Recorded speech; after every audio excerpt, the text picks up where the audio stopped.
మాతృదేవోభవ. అమ్మమ్మ నిన్ను విడివేరమ్మల గొలువంగ నాకు అవసరమేమి, సొమ్మమ్మ పలుకులమ్మయు కొమ్మా నిన్ను గొల్తురంట కుడి ఎడమలలో. జగన్మాత అమ్మమ్మ నిన్ను విడివేరమ్మల గొలువంగ నాకు అవసరమేమి, సొమ్మమ్మ పలుకులమ్మయు కొమ్మా నిన్ను గొల్తురంట కుడి ఎడమలలో. ఏబిఎన్ ఆంధ్రజ్యోతి ప్రేక్షక మహాశయులందరికీ నవజీవన వేదం అనే కార్యక్రమంలో 270వ భాగానికి స్వాగతం పలుకుతాం. ఇంతకు ముందు భాగంలో మనం ఏ పని జరిగినా అది మంచి అయినా చెడ్డైనా ధర్మమైనా అధర్మమైనా 5 కారణాలు ఉంటాయి. అధిష్టానం తథాకర్త కరణంచ పృథగ్విధం వివిధాశ్చ పృథక్ చేష్టాక దైవం చైవాత్ర పంచమం. అందుకని కర్త అనుకునేవాడు అనుకోవడమే పొరపాటు. ఒకవేళ అనుకున్నా 20 పైసలే, కనీసం 20 పైసలే నా వాటా అనే కారణాల వల్ల అది జరిగింది అనుకుంటే ఫలితాన్ని 20 పైసలే అనుభవిస్తాడు. మనం అలా అనుకోం. ఏదైనా గొప్ప పని జరిగితే మొత్తం వాటా మందే. ఏదైనా ఓడిపోతే మాత్రం 20 పైసల వాటా కాదు, 2 పైసలకు కూడా అంగీకరించవు. అసలు ఆ ఆలోచన నాకు వచ్చిందంటేనండి, నేను ఆలోచించే ముందు వాడు వచ్చి కూర్చున్నాడండి, వాడు కూర్చుని నేను ఆలోచించమన్నారా, తోసేయడమే మొత్తం. విజయాన్ని సొంతం చేసుకుందుకు వీధిలో వాళ్ళంతా తయారవుతారు. అపజయం ఎప్పుడూ అనాథే. అంచేత జయాపజయాల నిమిత్తం లేకుండా నీ వాటా ఏదో నువ్వు అంగీకరించి మిగిలింది వదిలి కాస్త లోపలికెడితే ఆ 20 పైసలు కూడా నీకు వాటా లేదు. ఆ విషయం ఇవాల్టి శ్లోకంలో మనం ఉదాహరణలు సహా, అతి విచిత్రమైన ఉదాహరణలు సహా ఉపయోగించి తెలుసుకుంటాం. అంతకంటే ఎక్కువగా దాశరథి గారి పద్యంలో కూడా అటువంటిది చూస్తాం. తత్ర అహంసతి కర్తారం కేవలం ఆత్మానం కేవలం తుయః, తత్ర అహంసతి కర్తారం ఆత్మానం కేవలం తుయః, పశ్యత్యకృత బుద్ధిత్వాత్ నస పశ్యతి దుర్మతిః. తత్ర అహంసతి కేవలం కర్తారం, తత్ర అహంసతి కర్తారం ఆత్మానం కేవలం తుయః, ఆత్మానం కేవలం కర్తారం ఇది మన్యతే యః. అర్జున 5 కారణాలు స్పష్టంగా కనబడుతూ ఉంటే వీడిది 20 పైసల కారణమే అయితే అసలు ఆ 20 పైసలు కూడా కాస్త లోతులోకి వెళ్ళి ఆలోచిస్తే వీడు కారణం కాదనే విషయం స్పష్టమవుతుంటే అది తెలుసుకోవడం మానేసి పోని 20 పైసల కారణం అనుకోకుండా మొత్తం రూపాయి కారణం తానే అనుకుంటున్నాడు. ఎంత అజ్ఞానయ్యా. అహంసతి పైగా కేవలం ఆత్మానం కర్తారం సతి, నేను మాత్రమే అని అనవసరంగా ఇతరులు బాధ్యత వహించవలసిన 80 పైసల వాటా ఈ జీవుడు మీదేసేసుకుంటున్నాడయ్యా. దానివల్ల ఇన్ని సుఖ దుఃఖాలు అనుభవిస్తున్నాడు. చెబితే వినడేమిటి? దీనికోసమే కదా 18 అధ్యాయాలు చెప్పింది, దీనికోసమే కదా గరికపాటి వారిని శ్రమపెట్టి 270 భాగాలు చెప్పించింది, దీనికోసమే కదా ఏబిఎన్ ఆంధ్రజ్యోతి వారి చేత డబ్బులు ఖర్చు పెట్టించింది. అయినా వినరేమిటి? మానవులు విచిత్రంగా మొత్తం భారం తమ మీద వేసుకుంటారు. పైగా కొన్నిటికి వేసుకుంటారు, కొన్నిటికి దోసేస్తారు. కొన్ని వేసుకునేవాడు అన్నిటికీ వేసుకోవాలి కదా, వేసుకోడే. ఏదైనా పొరపాటు జరిగిందంటే నాకు సంబంధం లేదంటాడు, గొప్ప ఏదైనా జరిగితే నేనే మొత్తం అంటాడు.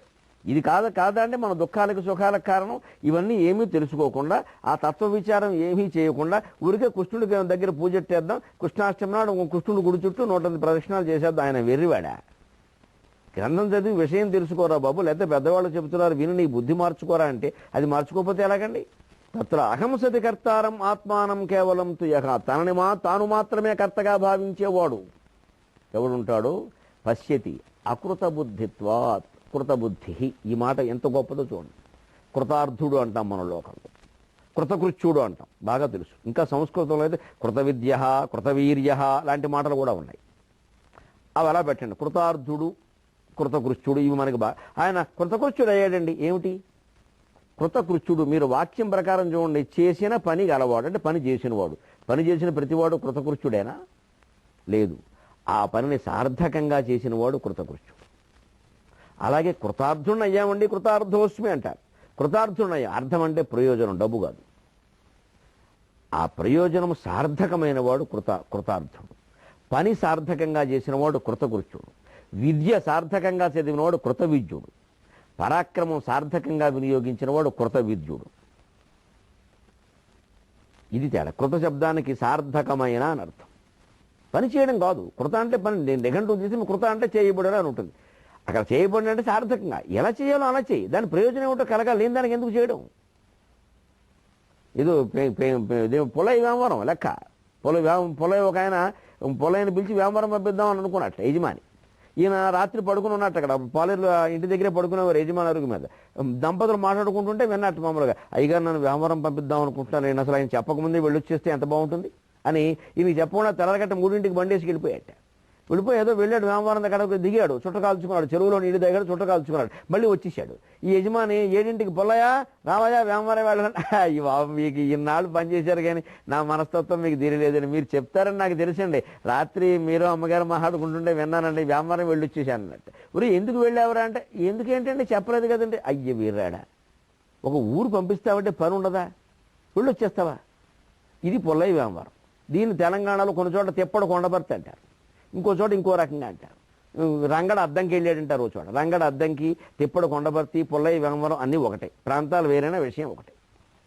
సార్థకంగా చేయాలి పని. అలాగా ఇక్కడ మీరు గమనించండి, ఆత్మానం పశ్యత్ అకృత బుద్ధిత్వాత్ కృతబుద్ధి అంటే ఆ తెలివితేటలు సార్థకంగా వినియోగమైన వాడు కృతబుద్ధి. అది లేకపోతే అకృత బుద్ధి, అదే అకృత బుద్ధిత్వం. సార్థకంగా వినియోగించడం తెలియక అజ్ఞానిగా ఉండి తానే కర్త అనుకుంటారు చాలామంది. అవమానం జరిగినా తనకే జరిగింది అనుకుంటారు, సన్మానం జరిగినా తనకే జరిగింది అనుకుంటారు. ఇందులో ఎన్నో విషయాలు ఉన్నాయని తెలియదా. ఒక్కోచోట ఇప్పుడు సత్యార్థి, కైలాసి సత్యార్థి గారు ఉన్నారండి. ఆయన బాలల కార్మిక పద్ధతులకు వ్యతిరేకంగా పోరాడారు, బాల కార్మిక చట్టం తెప్పించారు, బాలులను కార్మికులు కాకుండా కాపాడారు మహానుభావుడు. కానీ ఆ కార్యక్రమంలో ఆయనకి సహకరించిన వాళ్ళు, ఆ పోరాటంలో ప్రాణాలు కోల్పోయిన వాళ్ళు ఎంతమంది ఉన్నారు? వాళ్ళందరికీ ఆయన అవార్డు అంకితం చేశాడా లేదా? ఆయన నేను ఒక్కడనే గెలిచానని ఆయన అనలేదే. అలాగే మలాలా ఉంది, చిన్నపిల్ల, మనందరికీ బిడ్డ లాంటిది. తీవ్రవాదులను ఎదిరించి ఆ అమ్మాయి ధైర్యంగా తట్టుకుని నిలబడి ఎక్కడో చదువుకుంటూ ఇప్పుడు ప్రపంచ ప్రఖ్యాతిని ఆర్జించింది. అసలు ఆ రకంలో ఉండేటువంటి చదువుకోని అజ్ఞానంలో అమ్మాయిలందరికీ ఒక ప్రత్యేకగా నిలబడి ధైర్యాన్ని ఇస్తుంది. మరి ఆవిడ ఒక్కడదైనా పోరాటం అందరిది లేదా? అలా ఎంతమంది బలైపోతే ఒక మలాలా కాపాడబడింది. ఇదివరకు ఊరికే ఎవరికి తెలియకుండా చనిపోయిన వాళ్ళు తీవ్రవాదుల కాల్పుల్లో అలా తెలియకుండా చనిపోయిన అమ్మాయిలు, అజ్ఞానంలో ఉన్నవాళ్ళు, బాలికల పాఠశాలకు వెళ్ళిన వాళ్ళు ఎంతమంది లేరు? ఈ అమ్మాయికి దక్కిన గౌరవం అందరికీ దక్కిందా? ఈ అమ్మాయి ప్రాణాలు దక్కినట్టుగా అందరూ ప్రాణాలు దక్కే అమ్మాయి ఒక్కతే గొప్పదంటే ఎలాగా? అలాగే ఏది చేసినా 10 మందికి చెందుతుంది. అది ఒక దుఃఖమేనా అంతే, దానికి 10 కారణాలు ఉంటాయి. అంచేత తేలిగ్గా తీసుకో అంటే అర్థం. అది నువ్వు ఎంతో 20 పైసలు దాన్ని 80 రూపాయల కింద ఎందుకు భావిస్తున్నావు? 20 పైసలే అనుకుంటే అయిపోయాయి. అందుకని పశ్యత్ అకృత బుద్ధిత్వాత్ నస పశ్యతి దుర్మతి. ఈయన ఈ మతి చెడిపోవడం కారణంగా అసలు విషయాన్ని చూడలేకపోతున్నాడు అయ్యా. దీనికి పెద్ద ఉదాహరణ మీకు భాగవతం, భారతాల్లో భగవద్గీత ఉదాహరణలన్నీ భారత భాగవతాల్లోనూ ఉంటాయి. మీకు కంసుడికి శిశుపాలుడికి మోక్షం వచ్చింది, చనిపోయిన వెంటనే వచ్చింది. భీష్ముడు కృష్ణుడి చేతుల్లో చనిపోవడానికి సిద్ధపడినా వెంటనే చంపలేదు, మోక్షం ఇయ్యలేదు. పడిపోయి 3 నెలల పైగా కాలం అపశ్చర్య మీద ఉండి ధర్మరాజుకి శాంతి పర్వం నిండా ధర్మోపదేశాలు చేసి విష్ణు సహస్రం చెబితే తప్ప భీష్ముడికి మోక్షం రాల. కానీ ఒక్క చక్రపు దెబ్బతోనే శిశుపాలుడికి మోక్షం వచ్చింది. మరణం కాదు, అది మోక్షం. గుండెల మీద గుద్దిన ఒక గుద్దుతో కంసుడికి మోక్షం వచ్చింది. ఎలా వచ్చిందండి గమనించండి. కంసుడు ఎక్కడా తాను కర్తగా భావించలేదు. కంసుడు మహాయోగి. భాగవతం చదువుకోండి. కంసుడు అంటే రాక్షసుడు అనొద్దు, పూర్వజన్మలో రాక్షసుడు.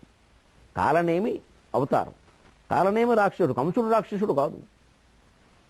కంసుడు ఉగ్రసేన మహారాజు కుమారుడు. నువ్వు రాక్షసుడు ఎలా అవుతాడండి? బుద్ధులను బట్టి అంటే అనొచ్చు, దానికే ఉంది. మరి అలాంటప్పుడు రాక్షసుల్లో మంచివాళ్ళు అనాలి. అప్పుడు అనరాయి మళ్ళీ, మనకున్న జబ్బేది. కంసుడు అసలు చరిత్ర చాలామందికి తెలియదు. కాలనేమి అంశగా పుట్టడమే కాకుండా, ఈ గ్రహస్థితి నడిపించడమే కాకుండా ఇంకోటి ఉంది అతని జీవితంలో.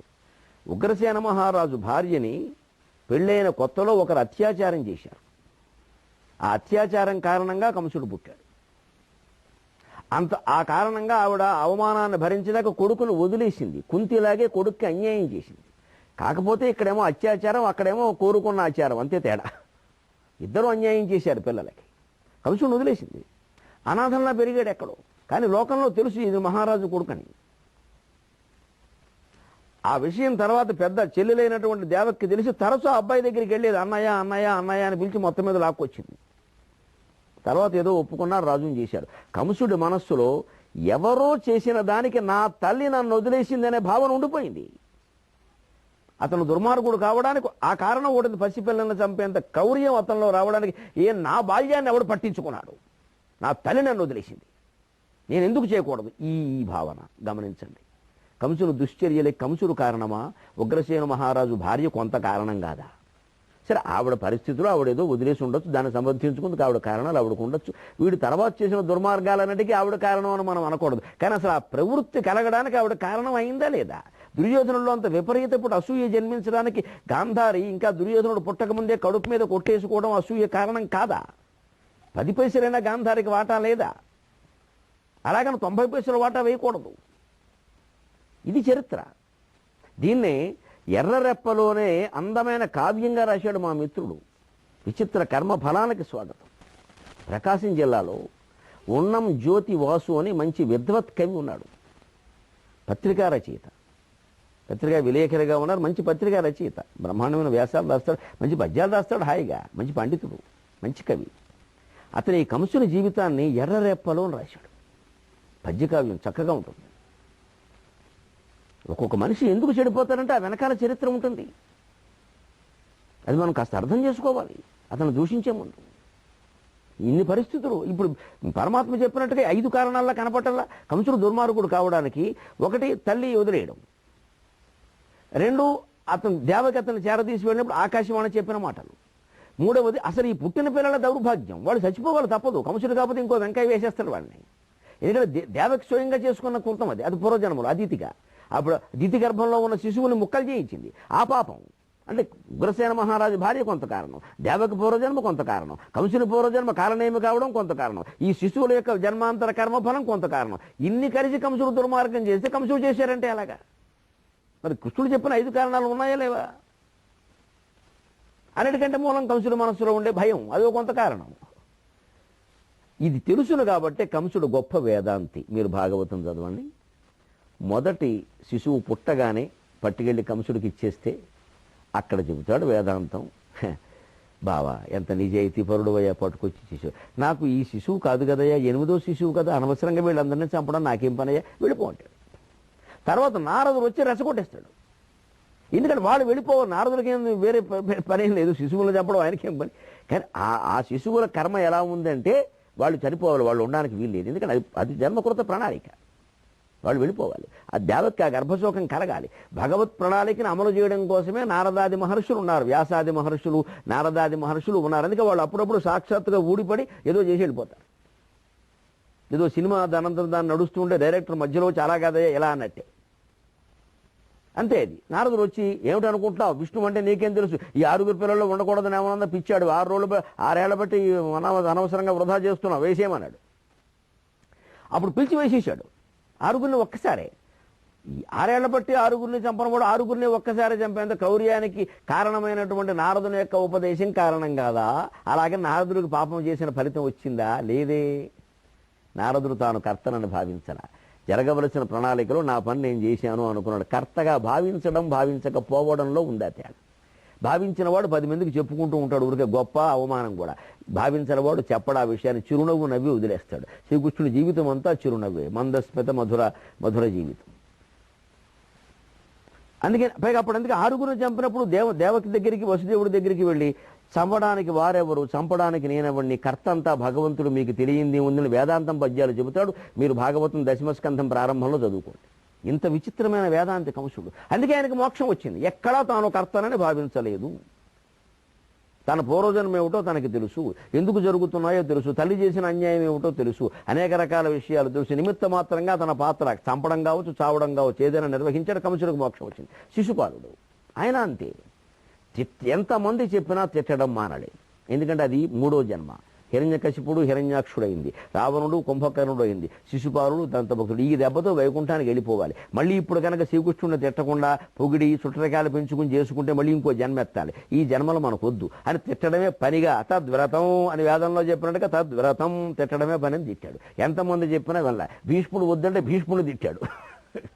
ఎందుకని చక్రం పడాలి, ఆయన పోవాలి. లోపల జీవుడు వెళ్ళిపో తిట్టు, ఆయన కొడతాడు, నువ్వు తిట్టు అని నెట్టేస్తున్నాడు లోపల నుంచి. జన్మ సంస్కారం ఇది. అందుకని శిశుపాలుడు గొప్ప వేదాంతి, గొప్ప జ్ఞాని, మోక్షం వచ్చింది. భీష్ముడికి రాలా. గమనించండి. మూడో రోజునే, 9వ రోజు కాదు, తెలియకుండా మాట్లాడొద్దు, భారతం చూసుకోండి. మూడో రోజునే భీష్ముడు పరాక్రమానికి తట్టుకోలేక అర్జునుడు కొంచెం దెబ్బతింటూ ఉంటే కృష్ణుడు చక్రం ఎత్తాడు. అర్జునుడు పట్టుకుని వెనక్కి లాగాడు. కృష్ణుడు వెనక్కి వచ్చేసాడు. చంపేచ్చుగా వెనక్కి వచ్చేసాడు. ఓడిపోయారు. అలా కృష్ణుడు ఎందుకు వస్తాడు అలాగా? మళ్ళీ 9వ రోజు అదే రకంగా విక్రమిస్తుంటే మళ్ళీ వెనక్కి వచ్చాడు, చక్రం ఎత్తాడు. ఆయన అక్కడ ఎదురుగా నిలబడి మద్విషక వృష్టి తెరలి చనుదంచు దేవుండు దిక్కు నాకు చంపేమని అడిగాడు ఆయన. అలాగే త్రిజగన్మోహన నీలకంతి తను ఉద్దీపింప ప్రాభాత నీరజబంధు ప్రతిమాన చేలము భయిన్ రంజిల్ల నీలాలక వ్రజ సంయుక్త ముఖారవిందము అతిశేవ్యం వై విజృంభింప మా విజయుంజేరుడు వన్నికాడు మది నావేశించు నెల్లప్పుడు. అంతేకాదు శస్త్రావళించొచ్చి నొచ్చియు పోరించు మహానుభావుని నా శస్త్రంబులం చాలా నొచ్చియు నా శస్త్రాకతిం చాలా నొచ్చియు పోరించు మహానుభావుని ఎదలో చింతింతు నశ్రాంతమున్. శ్రీకృష్ణుడు వస్తుంటే భీష్ముడు మాట్లాడిన మాట ఇది. అందువల్లనే భీష్ముడిని చంపాలి. ఏమంటున్నాడు ఈయన? గొప్ప జ్ఞాని, మనకు అభ్యంతరం వెళ్ళా. కానీ కంసుడు శిశుపాలుడు అంతగా స్థిరపడలేదు ఆ జ్ఞానం. ఇంకెందుకు ఆయన అనుభవించవలసినవి ఇంకా కొన్ని ఉన్నాయి. ద్రౌపది వస్త్రాపహరణ సందర్భంలో మాట కూడా మాట్లాడని పాపాన్ని ఆయన అనుభవించి తీరాలి. ఆ ముళ్ళగంప చెయ్య మీద ఆయన ఉండక తప్పదు. అది అనుభవించాలంటే చావకూడదు. అందుకే ఆయన నోట ఏ మాట వచ్చింది అంటే నా శస్త్రాకతించాల నొచ్చియు పోరించు మహానుభావుని. నా బాణాల దెబ్బలకి తట్టుకోలేక అర్జునుని దగ్గర పోరవయ్యా పోరవయ్యా పోరవయ్యా అని పిండెట్టేస్తున్న మహానుభావుని నేను శరణ పెడుతున్నా. ఇందులో అహం ఉందా లేదా ఆలోచింతురుగాక. నా శస్త్రావళి ఏమిటండి? భీష్ముడు అంతటి వాడు. ఇంత అద్వైత జ్ఞానం కనుక ఆయనకుంటే ఇది కేవలం నిమిత్త మాత్రమని, ఈ బాణాలు ఉరికే తన నుంచి ఒడుతున్నాయి తప్ప తాను వేయడం లేదని భగవద్గీతలో చెప్పిన భావన రావద్దా? రాలేదే. పైగా మద్విశిఖ వృష్టి తెరలి చనుదెంచు దేవుండు దిక్కు నాకు. ఈ మద్విశిఖ వృష్టి ఏమిటండి? అహం కాదండి. నా బాణాల దెబ్బలకి తట్టుకోలేక నన్ను చంపడానికి వస్తున్న శ్రీకృష్ణుడినే నేను శరణ పెడుతున్నా. ఏమనాలి? పొగుడుతున్నారా తిడుతున్నారా? మరి భీష్ముడు భక్తిని మనం ఎవరైనా శంకించగలవా? ఖచ్చితమైన భక్తి అయింది. 100కి 100 పాళ్ళు భక్తి, 100కి 100 పాళ్ళు జ్ఞానం సందేహించగల. కానీ ఒక్క రవ్వ ఇంకా అద్వైత సిద్ధి కలగల. జరుగుతున్నదంతా ఒకే పదార్థం అనే అద్వైతం అనే భావన ఆయనకి రాల. కృష్ణుడు వేరు, నేను వేరు, నేను బాణాలు వేస్తున్నా, అర్జునుడు తట్టుకోలేక ఓడిపోయాడు, కృష్ణుడు పైకొచ్చాడు, కృష్ణుడు చేత ఆయుధం పట్టించిన ఘనుణ్ణి అనే భావన ఒక్క రవ్వంత మనస్సులో ప్రవేశించింది. ఇది అహం. ఇది ఉన్నంత వరకు మోక్షము రాదు.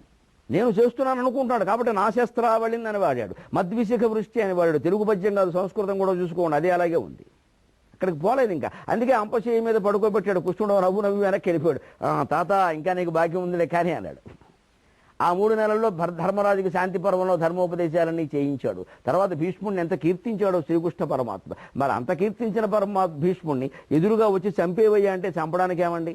ఆయన స్వచ్ఛంద మరణం కోరుకుని కూడా కూర్చున్నాడు అక్కడ. చంపాల. అందుకని సంపూర్ణ జ్ఞానసిద్ధి కలిగితే తప్ప మోక్షము రాదు. అప్పుడు కనుక కృష్ణుడి చేతుల్లో భీష్ముడు చనిపోతే మళ్ళీ జన్మెత్తాలి. ఆ జన్మెత్తే పరిస్థితి భీష్ముడికి రావడం కృష్ణుడికి ఇష్టం లేదు. సంపూర్ణమైన సాయుధ్యమైన మోక్షాన్ని ఇచ్చేదలుచుకున్నాడు ఆయన. ఆ ఇవ్వాలంటే ఇంకొంచెం రోజులు గడవాలి, ఇంకొంచెం జ్ఞాన సంపద పెరగాలి, ఆ నిష్పాక్షికత అనేది అలవాటు కావాలి. నేను చేశాననే మాటే పోవాలి అసలు. ఇది భీష్ముని కథ. అప్పుడు అవి చెప్పి ధర్మాలన్నీ చెప్పాక ఆయన విష్ణు సహస్రాన్ని చెప్పాక శుభ్రంగా అప్పుడండి ఇచ్చింది. విశ్వం విష్ణుర్వషట్కారో భూత భవ్య భూతప్రభు భూతకృద్భూత బృద్భావో భూతాత్మా భూత భావన సర్వస్యర్వస్యవస్థానుర్భూతాత్ నిధిర విజయ సంభవో భావనో భర్త ప్రభో ప్రభురీశ్వర. అప్పుడు చెప్పాక కదండి ఇచ్చింది ఇదంతా. కర్త ఆయనే, కర్మ ఆయనే, అన్నీ రావాల్సిందే. ఆ జ్ఞానం సంపూర్ణంగా కలిగి ఆ విష్ణు సహస్రం చెప్పించి అప్పుడు ఇచ్చాడు. ఈ భేదం మనకి తెలుసుకుంటే ఎంత చక్కగా జీవితం అర్థమవుతుందండి. నవజీవన వేదం శ్రోతలకి ఈ విశ్లేషణ ఆశ్చర్యకరంగా ఉండొచ్చు. కానీ గ్రంథాలని, పద్యాలని, భావాలని విశ్లేషించుకోవలసిన విధానం ఇది. అందుకే నేను ఎప్పటికప్పుడు పద్యాలు పాడుకుంటూ కూర్చోకండి, పారాయణం చేయకండి, చదవడమే పుణ్యమని అనుకోకండి, ఆలోచించండి ఆలోచించండి ఆలోచించండి అని మొత్తుకుంటున్నాను. ఆలోచిస్తేనే నాకు తెలుస్తున్న విషయాలు ఇవి. నాకంటే పెద్దవాళ్ళకి, నాకంటే జ్ఞానులకి మీకు తెలియవా? ఆలోచన చేయాలని. ఎంతసేపు చదువుకుంటూ పోవడం, మొదటి నుంచి చదవాలా, చివరి నుంచి చదవాలా, శుక్రవారం మొదలెట్టాలా, శనివారం మూసేయాలా, కంపెనీ మూసేయడమేనా ఎంతసేపు? ఒక్కొక్క పద్యంలో ఒక్కొక్క భావంలో ఎన్ని లోతైన విశేషాలు ఉన్నాయండి. చదవకపోతే, వ్యాఖ్యాన గ్రంథాలు చూడకపోతే ఇవి తెలుస్తాయా? దుర్మార్గులను మనం అనుకుంటున్న కంస శిశుపాలుడికి వెంటనే మోక్షం వచ్చిందా? సన్మార్గుల్లోకెల్లా సన్మార్గ శిఖరాయమానుడైన భీష్ముడికి వెంటనే రాకపోవడమా? ఆశ్చర్యంగా లేదా? రాదు. కర్తాకమితి మన్యతే. వాళ్ళు మేం కర్తలమని అనుకోలేదు. ఈయన అనుకున్నాడు, కొంచెం అనుకున్నంత వరకు ఉంది, అనుకోనప్పుడు లేదు. అంపచేయి మీద చేరాక ఆయనకు ఆ భావం లేదు. అందుకే నువ్వు చెప్పు, ధర్మాలు చెప్పు అంటే నేనెవరిని చెప్పడానికి? గురువు ఉండగా శిష్యుడు చెప్పుట అన్నాడు. కృష్ణుడు ఎదురుగా పెట్టు. పైగా ఆయన రెండు కాదయ్యా వేరే కారణం ఉంది, నువ్వు చెప్పవయ్యా అన్నా కూడా ఏమన్నాడంటే, అసలు నాకు ఒక్క మాటకి జవాబు చెప్పు కృష్ణ, ఎందుకంటే అహంకారం లేదు పాపం ఆయనకి, అక్కడ పూర్తిగా నిరహంకారం అయిపోయాడు మహానుభావుడు, యతీశ్వరుడు అయ్యాడు భీష్ముడు. అప్పుడు అంటాడు, నాకు చెప్పు కారణం చెప్పు, నువ్వెందుకు చెప్పట్లేదు తప్పించుకుంటావే అంటాడు. ఎందుకంటే పాపం భీష్ముడికి భయం, ఈ ధర్మాలు అధర్మాలు ఇవన్నీ శాస్త్రాలు ఆచారాలు చెప్పడంలో నేను ఏమైనా కూరుకుపోతానేమో. చూసారా ఎంత భయపడ్డాడో ఆచారాలు శాస్త్రాలంటే. మనం ఇవాళ వాటిలోనే కూరుకుపోతున్నాం, బయటపడాలి. ఆచారాలు శాస్త్రాల వల్ల ఎప్పుడు మోక్షం రాదు, చాదస్తం పెరుగుతుంది. చిత్తశుద్ధి ఇవన్నీ చెబుతూ కూర్చుంటే శుక్రవారం మంగళవారం మంచి చెడ్డ కొబ్బరి నూనె పైన రాసామా కింద రాసామా. ఎందుకంటే భీష్ముడు శాంతి పర్వంలో చెబుతాడు, తలకి కొబ్బరి నూనె రాసుకున్నాక ఆ చేత్తో ఒంటికి రాసుకోకూడదట. ఇది విన్నామనుకోండి, ఎప్పుడైనా పొరపాట్లు తలకి రాసుకున్నాక ఇలా రాసుకుంటే, ఈవేళ సైకిల్ మీద కింద పడ్డాను అందుకే తల మీద నూనె ఇక్కడ రాసుకున్నాను, ఈ సెంటిమెంట్ పట్టుకుంటుంది. నీ సైకిల్ మీద కింద పడ్డానికి తల నూనెకి సంబంధం లేదు. కానీ ఇవన్నీ మన శాంతి పర్వంలో ఉంటాయి. అది ఒక సౌకర్యం కోసం చెప్పారు, దానికి ఒక ప్రయోజనం ఉంది. దాని సందర్భం వస్తే ఎప్పుడైనా వివరంగా చెబుతాం, ఇప్పుడు సమయం లేదు. కానీ అలాంటి చిన్నవన్నీ ఉంటాయి. భీష్ముడు భయపడ్డాడు, ఈ చిన్నవన్నీ చెప్పి చివరికి వీటి ఊబిలో కూరుకుపోయిన రాగద్వేషాలకు లోనవుతానేమో, నాకు మోక్షం కావాలంటే కృష్ణుడప్పుడు నేను చెప్పగలను, కానీ ధరణిం కీర్తిని కలిగింపదలచి నర పురుషవరా నీదు బుద్ధి ప్రవేశించితి. నాకు ఇప్పటికే బోల్డ్ కీర్తి ఉంది, దేవుడికి లేని కీర్తి ఏమిటి, రావలసిన కీర్తి ఏమిటి? మానవుల కీర్తిని ఆశిస్తారు, నీ పేరు నిలబడాలి, నువ్వు గొప్పగా చెప్పుకోవాలి, నీ గురించి కేవలం కౌరవుల పక్షాన పోరాడినంత మాత్రాన్ని నువ్వు దుష్టుడు కాదు, నువ్వు చాలా గొప్పవాడివి. నీ గొప్పతనం లోకానికి తెలియాలంటే శాంతి పర్వం నీ పేరు మీద మిగలాలి, విష్ణు సహస్రం నీ పేరు మీద మిగలాలి, నా మాట విని చెప్పు అంటాడు. ఆ కీర్తిని కలిగించడం కోసం నీకు అవకాశం ఇస్తున్నానంటే అప్పుడు పరమాత్మకు నమస్కారం చేసి ప్రారంభించాడు. ఇది అహంకార నిర్మూలనం. దీన్ని దాశరథి శతకంలో ఎలా చెబుతున్నాడో చూడండి. కుక్షిన జండ పంక్తులను గూర్చి చరాచర జంతు కోటి సద్రక్షణ జేజు తండ్రివి, చరాచర జంతు కోటి సంరక్షణ జేజు తండ్రివి రామచంద్రమూర్తి. కుక్షిన జండ పంక్తులను గూర్చి చరాచర జంతు కోటి సంరక్షణ జేజు తండ్రివి, పరంపరలో నీతనయుండగాన పరంపర నీతనయుండగాన నా పక్షము బూనగావలదే, నీతనయుండగాన నా పక్షము బూనగావలదే, పాపములెన్నిజునర్చిన జగద్రక్షక కర్త నీవే గద, పాపములెన్నిజునర్చిన జగద్రక్షక కర్త నీవే గద, దశరథి కరుణాపయోనిధి, కర్త నీవే గదా అనే మాట రావాలి. మాట కాదు, మనస్సులోనే ఆ భావన ఉండాలి. కుక్షిని అజాండ పంక్తులను గూర్చి అతల వితల సుతల తలాతల మహాతల రసాతల పాతాళాది అధోలోకాలు, భూలోక భువర్లోక సువర్లోక మహాలోక జనోలోక తపోలోక సత్యలోకాది ఊర్ధ్వలోకాలు కలిపి ఒక బ్రహ్మాండం అయితే అనంతకోటి బ్రహ్మాండాలన్నీ నీ కడుపులో పెట్టుకున్నావా? కుక్షిని అజాండ పంక్తులను గూర్చి చరాచర జంతు కోటి సంరక్షణ చేయు తండ్రి. కదిలేవి కదలనివి, శ్వాసించేవి శ్వాసించనివి, స్థాణువులు జంగమాలు చైతన్యములు అన్నీ కూడా నీ కడుపులో పెట్టుకున్నావా? మరి ఇంక మేం చేసేదేముందయా? తల్లి కడుపులో పిల్లాడు ఉన్నాక పిల్లాడు స్వయంగా చేసే పని ఏదైనా ఉంటుందా? అసలు ఏముండదు. అందుకే ఆ 9 నెలలు పిల్లాడికి పాపాలు పుణ్యాలు అంటావు బయటకు వచ్చాకే. అంతేకాదు శాస్త్రం ప్రకారం 8 ఏళ్ల వరకు ఏమంటామన్నారు, 8 ఏళ్ల వరకు పూర్తి బాధ్యత తల్లిదండ్రులదే. 8 ఏళ్లలోపు వారికి ఆ చిన్నపిల్లాడు ఏదైనా ఓ పావురాన్నో చిలకనో దేన్నో చంపితే ఆ పాపం తల్లిదండ్రులని చెప్పారు. ఎందుకంటే వాడికి శిక్షణ ఇవ్వాలి. 8 దాటాక 16 ఏళ్ల వరకు సగం 50% ఇచ్చారు. 16 దాటాక మొత్తం వాడిది, మనకు సంబంధం లేదు. ఇంక వాడు చిలకలను చంపడు, చిలకల వెనకాల పడుతూ ఉంటాడు. వారి చిలకలు వేరే, ఆ చిలకలు వేరే, ఇంక మనకు సంబంధం లేదు. తల్లిదండ్రులు చెప్పినా పెట్టు. అందుకని పుట్టి తల్లి కడుపులో ఉన్నప్పుడు పాపం పిల్లాడికి చెందదు, పూర్తిగా తల్లిది.